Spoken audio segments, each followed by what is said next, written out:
یہ وہ لوگ ہیں جنہوں نے ہدایت چھوڑ کر گمراہی خریدی، تو نہ تو ان کی تجارت ہی نے کچھ نفع دیا اور نہ یہ ہدایت یاب ہی ہوئے۔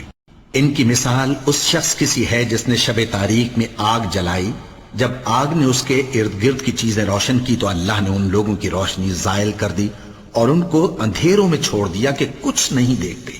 یہ بہرے ہیں، گونگے ہیں، اندھے ہیں کہ کسی طرح سیدھے رستے کی طرف لوٹ ہی نہیں سکتے۔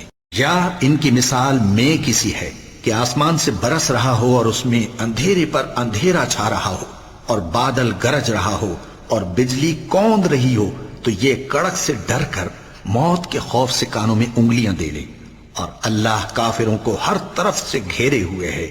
قریب ہے کہ بجلی کی چمک ان کی آنکھوں کی بصارت کو اچک لے جائے۔ جب بجلی چمکتی اور ان پر روشنی ڈالتی ہے تو اس میں چل پڑتے ہیں، اور جب اندھیرا ہو جاتا ہے تو کھڑے کے کھڑے رہ جاتے ہیں۔